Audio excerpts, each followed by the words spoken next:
Então, falar sobre racismo é você trazer muitas memórias afetivas, no sentido não que foi pro lado positivo, mas memórias que ficam para sempre. Ficam na nossa mente, ficam no nosso coração. E nós, como sobreviventes desse sistema que é estrutural, institucional, nós vamos, a partir disso, sendo constituídos, né? Alguns conseguem um pouco mais, outros menos, mas eu sempre costumo dizer que o banzo, que afeta principalmente os negros e as negras em diáspora africana, ele tem consequências seríssimas em todas as fases da nossa vida. Na minha infância, houveram sim momentos em que ora era preconceito, ora era racismo, ora era injúria racial, enfim, e tudo vai mesmo acabar chegando nisso, que é racismo. E o que eu me lembro muito, assim, da minha infância, especialmente, porque eu venho de uma família negra, meu pai é negro, minha mãe é negra, meus 2 irmãos são negros, e aí o meu pai, quando ele percebeu que a gente precisava entender algumas coisas, então ele sempre falou, se preparem, porque vocês vão sofrer muitas coisas que não são boas, que não são legais. Mas as pessoas costumam fazer isso com a gente que tem a pele escura. Então se prepare e não baixem cabeça. Eu lembro muito, muito, muito disso, assim, do meu pai falando disso pra gente ainda na infância. Falar pontualmente de situações que são muitas, e aí a gente, né? Mas eu lembro muito de incômodos que eu sempre tive com relação ao que a nossa sociedade naturalizou como correto, algo que todo mundo faz, todo mundo fala, que são as brincadeirinhas sobre o nosso cabelo, as brincadeirinhas sobre o nosso nariz, as brincadeirinhas com relação à própria cor mesmo, né, da nossa pele, sempre associando com coisas negativas. Eu lembro, isso é muito forte, assim, que eu lembro que eu nunca gostava dessas brincadeirinhas, assim, incomodava.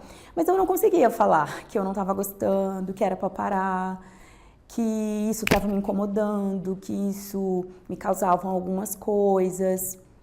Então, mas eu lembro de ter muito isso, né? Ter isso na escola, ter isso na rua, nos bairros, ter isso até em outros lugares que eu sempre frequentei, igreja, clube, clubes esportivos, enfim. Mas tem uma situação, e é uma frase que é muito dita, especialmente para as mulheres negras, que eu só vim entender o que significava essa frase muito tempo depois, mas eu me lembro que as pessoas falavam essa frase para mim e eu não gostava. E a frase é: nossa, que cor linda sua, você tem a cor do pecado. E aí vinha uma confusão assim na minha cabeça, eu falava, mas espera aí, se pecado é ruim, por que ele está falando que a minha cor é bonita e parece com a cor do pecado? Eu não entendo. Mas eu não gostei. Eu pensava comigo, eu nunca verbalizei isso. Inclusive, é a primeira vez que eu falo assim publicamente. Algumas pessoas já sabem disso.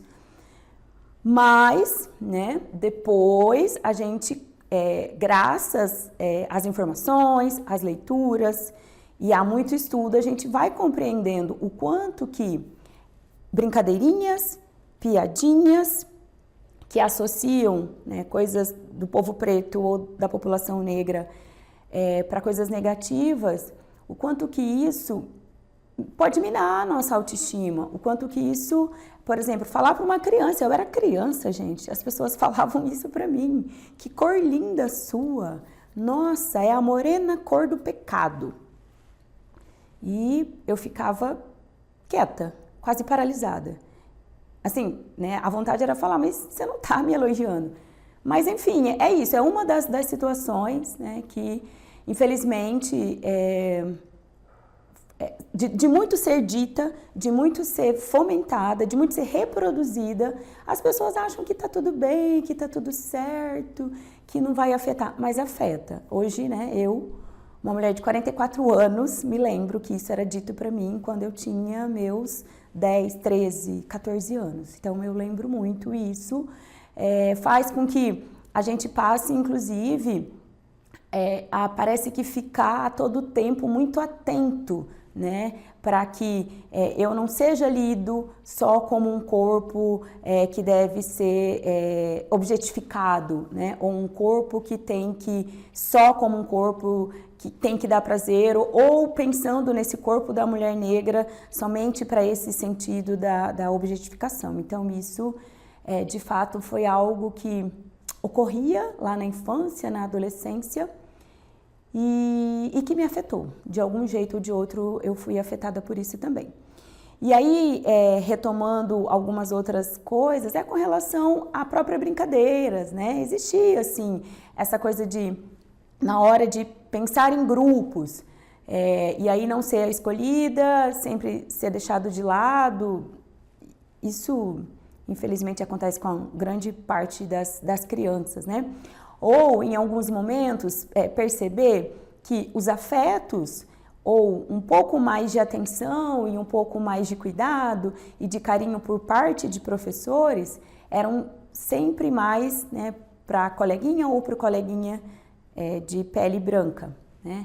E eu entendo que eu não culpabilizo, de fato, assim, as minhas professoras ou os meus professores, né? Eu gosto de pensar sempre e de ir na raiz dos problemas. A raiz do problema, para que tenha diferenciação do trato com quem tem a pele escura e a pele clara, é por conta da Constituição do nosso país, desse país que vem com essa base da escravização e do racismo. Esse racismo que por hora ele é velado, ora ele é escancarado, ora ele é mascarado, ora ele é camuflado, mas muitas vezes ele é mesmo assim, muito aberto. E poucas das pessoas, de fato, têm, né, a disposição para discutir e conversar. Outras situações também que pode-se dizer, aqui a gente está falando, né, dessa infância e dessa adolescência, com relação ao cabelo, né? Hoje eu tô com meu cabelo trançado, mas por vezes eu passei por situações, né, em que a minha mãe, porque para ela foi ensinada que cabelo bom, bonito era o cabelo liso. Então a minha mãe o tempo todo, né, tava passando muitos produtos no meu cabelo para diminuir o volume, para que ele ficasse no formato que é lido pela sociedade como o formato mais bonito, o formato padrão, o formato mais aceito. Então essa é uma situação também que eu passei por bastante tempo.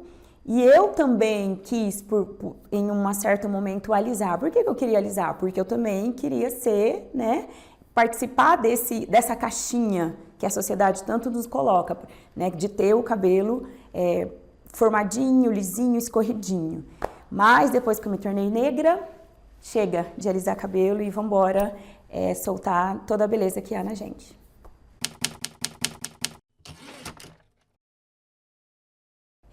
Trazer todas essas questões sobre a gente enxergar o quanto que o racismo ele atinge muito, muito, muito a população negra no nosso país, na nossa cidade, no nosso estado. Também a gente olhar, eu sempre digo que não basta, porque não basta ter a cor da pele escura, não basta nascer preto ou negro, para que você consiga se perceber, né, nessa sociedade constituída a partir do racismo. É preciso tornar-se negro. É preciso tornar-se negro, como diz a grande intelectual negra Neuza Santos. É preciso tornar-se negro no sentido de vamos conhecer a nossa cultura, a nossa história, vamos conhecer do legado africano, vamos saber o que significa o privilégio da branquitude, vamos saber por que é que nós não costumamos ver os negros nos espaços de poder, não costumamos ver tanta gente negra na mídia, na televisão, nas revistas, nos livros. Vamos nos tornar negro para que a gente consiga também se indagar e pensar assim, quantos autores negros eu li lá na infância? Quantos autores negros eu li na adolescência? E na fase adulta? E na faculdade? E na pós-graduação? Eles não existem? Não, eles existem. Eles estão aí contribuindo para o desenvolvimento econômico, social, cultural e esportivo do nosso país.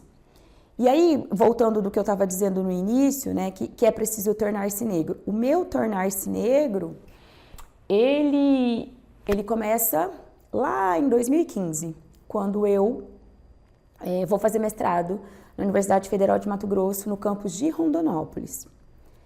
E aí lá eu tive acesso à literatura sobre o racismo, com autores negros, participei em grupos de pesquisa que trazia toda essa discussão e gosto de dizer também que ainda bem que as redes sociais elas estão trazendo bastante essa pauta e ao trazer nos ajuda a informar, a entender, a perceber. Então o meu processo de me tornar negra, ele vem já na fase adulta. E aí é onde eu, de fato, consigo ter muito mais compreensão e entendimento, porque que várias vezes, muitas coisas eu não tive acesso, ou o acesso, às vezes, que eu tive era com algumas limitações. Ou de entender, por exemplo, como eu estava falando do mestrado, que quando eu termino o mestrado, eu não consigo comemorar tanto, porque eu fiquei me fazendo uma pergunta. Eu venho de uma família, da parte materna, que são 12 filhos. Da outra parte do meu pai também são 12 filhos. Então, eu tenho muitos tios e muitas tias. Logo, eu tenho muitos primos e muitas primas. Então, a minha família é muito grande. Se for para contar mesmo, deve ter mais de 300 pessoas, de ambos os lados. E quando eu termino o mestrado, eu me faço a pergunta, por que só eu sou a única com esse título de mestra? É porque os outros, meus parentes, meus familiares, nunca quiseram isso? É porque eles nunca correram atrás? Porque eles nunca se esforçaram? Não, gente, não é exatamente isso. Até porque meritocracia ou ter as coisas só por mérito não faz sentido, né? A gente precisa pensar em todos os contextos que, ora, podem dar estímulo e motivação para que a gente consiga algo, no sentido de se ver representado, né? Eu posso estar em tal lugar se eu vejo pessoas da mesma cor da minha pele que também ocupando esses lugares. Se eu não vejo, eu também vou ser mais um em dizer, eu não posso ocupar esse espaço. E quem reproduz, né, e foi embutindo tudo isso nas nossas vidas é o sistema, sim, racista, que é muito institucional, estrutural. Costumo dizer que ele é cultural e social, porque a gente foi se acostumando, né, com isso. A gente foi se acostumando do que o racismo faz com todos nós, enquanto sociedade, de separar mesmo as pessoas, de dizer qual é o espaço ou qual é o lugar de quem é preto ou de quem é branco. E por isso que muitas vezes, muita gente preta e muita gente branca, não tendo gente da nossa cor nos lugares, acaba que fala, então eu também não vou conseguir ocupar aquele espaço, né? Mas hoje, por a gente estar trazendo tanto essa pauta, consigo perceber e entender que as coisas estão mudando. Eu não acho que a gente vai fazer retrocessos, é daqui para frente. É daqui para frente, porque na medida que a gente está enxergando que o racismo é uma mazela social, que o racismo é um problema, que o racismo faz muito mal para todos nós, enquanto seres humanos, é assim que a gente vai conseguir resolvê-lo. É assim que a gente, dando nome aos problemas que nos afetam, é que nós vamos conseguir, de fato, eliminar esse mal da nossa sociedade. De todas as narrativas e de todas as memórias que me vêm, gosto de dizer que se hoje eu tenho a profissão de ser jornalista, tenho a profissão de ser professora, atuando na educação profissional, hoje também eu sou pesquisadora, exatamente de educação antirracista na educação profissional. Se hoje eu também ocupo espaços para levar essa temática e essa pauta em escolas, em empresas, em diversos lugares, é porque eu tive um pai e uma mãe que sempre priorizaram a educação dos 3 filhos. Se teve algo que eles fizeram brilhantemente por mim e pelos meus 2 irmãos, foi isso. De se preocupar qual escola a gente ia estudar, de se preocupar em nos acompanhar, né, na aprendizagem, de principalmente cobrar. Vocês estudam. Eles sempre falavam assim, nós não temos mais nada para deixar, a não ser possibilitar que vocês tenham acesso à escola, à educação. Então, eu tenho muito prazer em dizer isso, né? Dos lugares que eu ocupo, das profissões que hoje eu exerço, e se a minha voz, ou os meus escritos, ou as minhas atividades, elas têm conseguido ecoar, porque a educação me trouxe até aqui.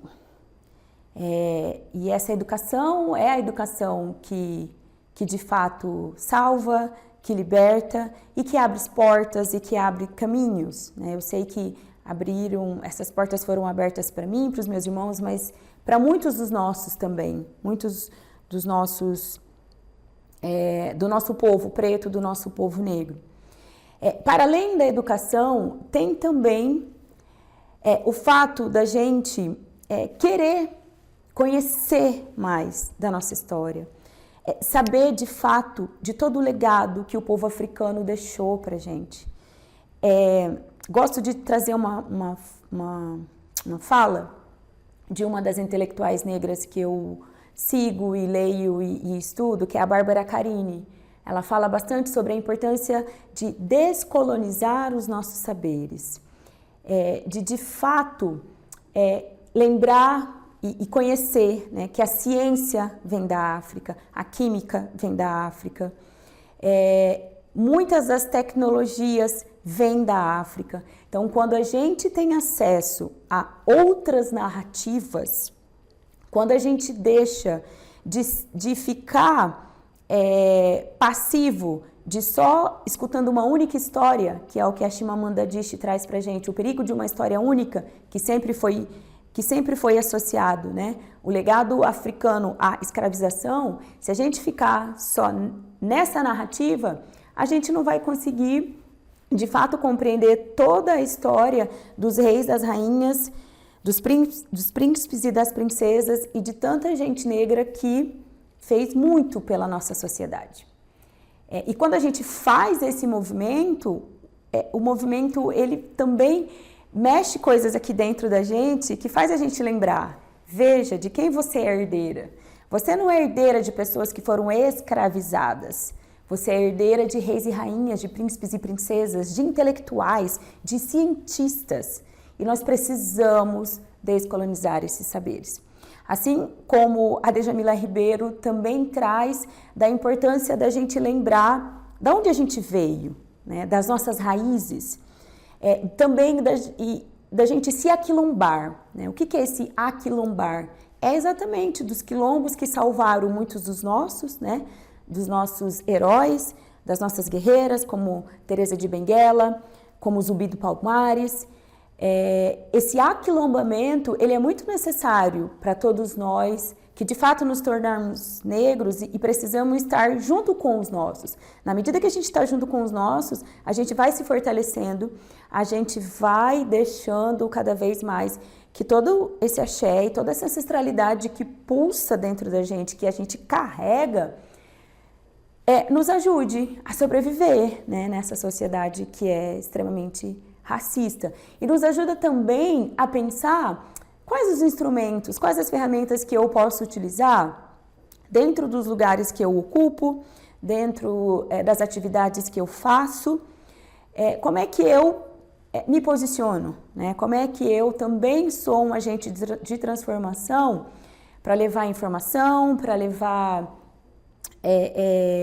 para romper com essas narrativas, para não permitir que brincadeirinhas sem graças, para não permitir mais piadinhas que está toda hora associando o preto e o negro a coisas negativas, para não permitir que o racismo linguístico ou o racismo recreativo continue sendo fomentado, né? Então, é isso, é trazer todo esse movimento de pensar na educação, do aquilombamento, mas também de lembrar, né, o que faz o nosso coração pulsar, né? Olhar para si, olhar para dentro, e quando a gente faz esse movimento de olhar para dentro, a gente deixa, né, a nossa ancestralidade africana, a nossa ancestralidade negra, né, das pretitudes de fato serem ecoadas, e aí a gente vai de fato combatendo o banzo, a gente vai de fato combatendo